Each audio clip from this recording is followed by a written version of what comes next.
of the main strategies that educators and other mental health folks have used to kind of manage sort of challenging behaviors is to use what we call contingency programs, rewards, consequences, levels, and all that kind of stuff. And, if you're a well-regulated kid and you've already got a skill, you know how to make your bed, and your parents want you to make your bed more frequently, using a points and levels system or giving a reward and a consequence will work. But if you're a dysregulated child and you don't have the skill, you can't use rewards and consequences to build skills. And so part of what, most of the schools that we work ultimately conclude, and we think rightly so, is that traditional behavioral modification models do not work with these dysregulated kids. In fact, they make things worse. So if you put in place regulating relational strategies and restorative justice models, basically, to deal with some of the most challenging behaviors, the outcomes are much superior. I think probably the best model that I'm aware of is collaborative problem solving. It's learning a set of strategies about listening to the student, hearing what their challenges are, what their work concerns are, and then you talk about why you as a teacher might have some concerns, and you negotiate, and you have a collaborative solution to what the problem is. And you can learn how to use this approach if you're a parent, if you're a teacher, if you're a therapist, and the children learn this approach. And so it's one of those relationally based. They're beginning to conceptualize it and appreciate how rhythmic it is, but it's a rhythmic relational approach that actually can really diminish challenging behaviors. There's a couple things that I do if I had an option in education, particularly if I had a significant portion of kids that were coming from challenging backgrounds. One is that I would actually have a lot more heterogeneous clustering. So I would have more like sort of a one-room classroom, sort of the old style, one-room classroom with some older kids and middle-aged kids and little ones all together in the same space. I think the best way to master any cognitive concept is to teach it. And so I would incorporate teaching into education.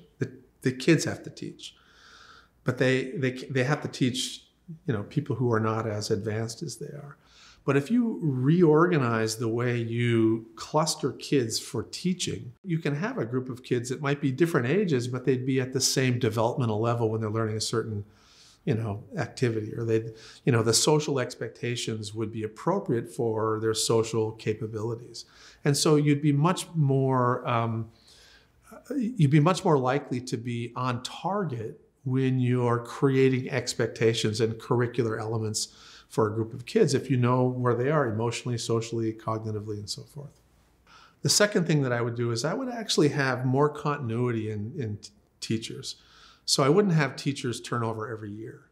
That's very disruptive, I think, for a lot of kids. And so I would have maybe, at least 2 years that a teacher would teach a group of kids. And the other thing I would do is I would have a lot more movement. I would have people moving more, I'd have people outside more, and I would have less traditional testing. If you really let the teachers use their creativity and their energy in getting these kids to the testing point, as opposed to make them do this rigid curricular step-by-step thing, and give them the opportunity to kind of meander and make learning a much more pleasant journey, and let their creativity sort of free, I think you'd be much more successful in achieving academic goals in education. One of the things that we always try to emphasize for educators is how important they are and how powerful they are in influencing, literally for a lifetime, individuals. And now the hard part is that they almost never realize this, because, as I said before, it's the tiniest little moments when somebody feels truly respected, truly heard, that last a lifetime. And so a lot of teachers just feel overwhelmed. They feel like they're not making a big difference, but I can guarantee you that they are. And they'll make even more difference the more they take care of themselves.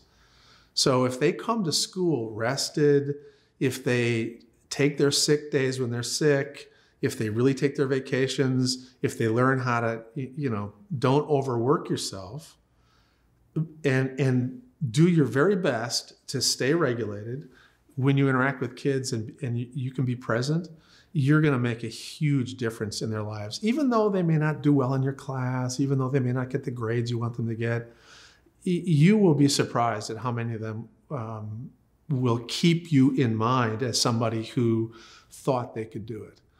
And they'll use that again and again and again, and that may get them through all kinds of hard times that you have no idea. And I think any of the older educators know exactly what I'm talking about, because they've had students come back and say, you made all the difference in my life. And, the teacher goes, oh, great. And they can barely remember anything. What did I do special? I just treated you like I treat everybody else. But that's the key. You just never know. But you are making a difference.